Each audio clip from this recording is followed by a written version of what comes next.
Greetings from New York City. This is Chris Franco. Thanks for stopping by. Kevin O'Leary recently said that despite being ripped off completely by Sam Bankman-Fried, if Sam Bankman-Fried came to him with another idea, he would back it. This clip is mind-blowing to me. I want to show it to you. I did a little reaction to it. I think you'll find it interesting. I think you'll find it funny. Let's get to it. If SBF knocked on your door again and said... SBF being Sam Bankman-Fried, or I like to call him the fat vegan. He claims to be a vegan, but he has the body of a 70-year-old obese woman. I have a new crypto venture. Don't body shame people, but if they're a scumbag, body shame them. I need money. Would you back him? Simple question. SBF knocks on your door. He's, Hey Kevin. So I have an idea, all right? I want to do as much good as I can. Can I get your financial support? You're Kevin O'Leary. What do you say to the guy? Let's see. That's a great question. No one's asked me yet. You can love him or hate him given what's happened, but he was one of the most brilliant traders in the crypto universe. What an accomplishment. He also built one of the most robust platforms. We used FTX actively. It was a very robust platform. Someone should be like, hey, Kevin, you're not an ambassador anymore. You can be, but they're not going to pay you because they don't have any money. They stole it from the customers. I really like what he built. Would you back him? Would you back him? By the way, that's not me on pause. That's him thinking this over. So his brain right now is trying to compute this. What do I say? What's the right thing here? The answer would be yes. And I'll tell you, are you kidding me? in a different context, he would not have operational control I'd be his father again, but he'd have a curfew. He'd have to be in by 11. of the assets. He would have trading control. And you're going to find, assuming he doesn't get involved in A Ponzi scheme?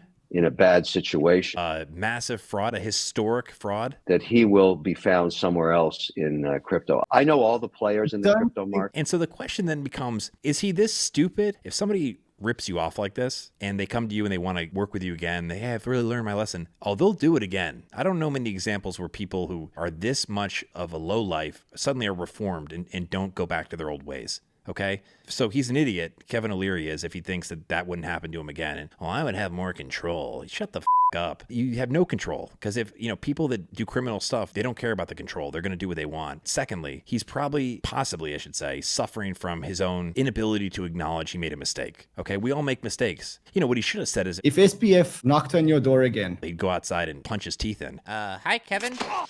That's what I would like him to say. I'm not condoning violence, but I think that would be an understandable reaction given the reputational and likely economic damage that SBF has done to Kevin O'Leary personally. Yet, for some reason, he feels the need to defend him. I'm really confused by this. There's nobody quite like him. And Well, except for Bernie Madoff.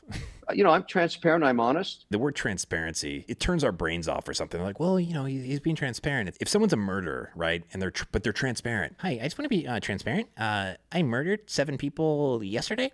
But I'm being transparent. Kevin O'Leary is the kind of guy that goes, I like how candid he is. He's very candid. Kevin O'Leary is being transparent so we can all see how much of a moron he is. Sam Bankman-Fried is an unusual 1% person in terms of understanding how these assets work. And being willing to take the hard-earned savings of his customers and then use it to enrich himself because he's a scumbag, you know what. You should not be saying anything positive about SBF. Look, if you got duped, you got duped, okay? It happens to people. It's not like it's unheard of. But to get on here and say this is crazy. And if I could put him on my team in a very straight vertical where he doesn't have the ability to move assets. This guy's so stupid. So you have a guy that did one of the biggest frauds ever. I mean, in no regard, like I said, for human beings. And Kevin O'Leary's like, if I could get him on my team and get him in a nice silo there, really keep my eyes on him with my red spectacles. You're a moron. I'd like to use him for his trading skill. It's like, hey, Kevin, why don't you pick someone who has comparable skills but also has integrity? Why would you want literally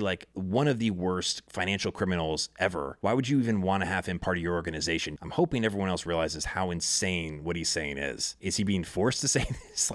I'm not suggesting anything nefarious, but how can you say something so stupid? There's one more part I want to share with you guys that just towards the end of this conversation, I think it's worth highlighting. You got to remember something. FTX and Sam were Americans. A lot of people took comfort in that, including the largest financial institutions in the world. The cap table beside me as investors, there's none like it. The largest financial global institutions in the world were very comfortable to invest in FTX at a $32 billion valuation. Yes, we have egg on our faces. And he thinks it would be different the next time. to invest with him. This is a great example of when your brain is your enemy, because the most rational thing here is to not only learning from the mistake, but never repeating it again. It doesn't matter if you learn from the mistake if you go and do it again sometime in the future. What we're witnessing here together is a calamity. It's a financial tragedy. It's something that we all need to avoid at all costs. And there are ways to do that. We can just learn from the experiences of others, that we can learn vicariously. And that's something that both Charlie Munger and Warren Buffett have spoken extensively about. And that's something that they practice. In Kevin O'Leary's case, who for this video will earn the title of Warren Buffet, which is what I like to call investing charlatans, he's willing to re-engage with the same person that he says he has egg on his face. Well, the guy that threw the eggs in your face, by the way, it's more than eggs. I mean, he pretty much curb stomped you. You're like, well, you know, he was so good at trading. If I could just have a little bit more control in the situation, I think I'd work with him again. What about the integrity? What about the fact that he's a criminal? Oh, you'd work with him again? I have to believe, I'm not going to go the nefarious route here and assume that someone's like forcing him to say this, because I don't think SBF's in the background. Kevin, I want to explain something to you. If you don't defend me, You like with the upward inflection? I'll kill you. No, people would rather find ways to justify the dumb thing they did. You know, it's like when people say they, I wouldn't change a thing, no regrets, I wouldn't change a thing. Well, what about the time that you got drunk at that pool party and you did a cannonball into the shallow end and you broke both your legs? What about that? Would you change that? No, man, it made me who I am. Like, that's what Kevin O'Leary would say. Well, if I could have reached the deep end, I think I'd do it.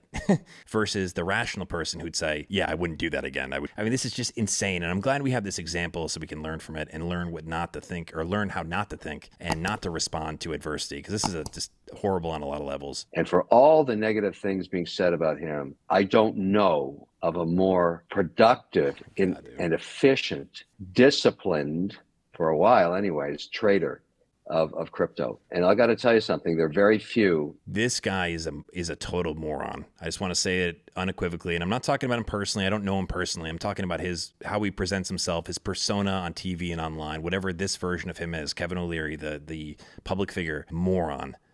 I mean, it's just like, did he not read what happened, right? Like, oh yeah, that time when he loaned himself, SBF loaned himself $1 billion, right, of customers' deposits, like that. Oh yeah, he's very disciplined. Like, dude, you're an idiot. And by the way, dress your age, man. Put the suit back on. Look, does he end up in jail? No idea. Was he brilliant? Was he in the 1%? Yes, he was. And he still is. No, he's not. Okay. He's not in the 1%. He's maybe in the 1% of scumbags. But no, there's a serious lack of intelligence when you look at what he did. I rest my case, Your Honor. We'll have to see where this goes. Yeah, Your Honor, maybe they might be looking into you, Kevin, for shamelessly endorsing this crap. Here he is, FTX ambassador. Department, my external auditors, and of course the regulators, for quite some time now,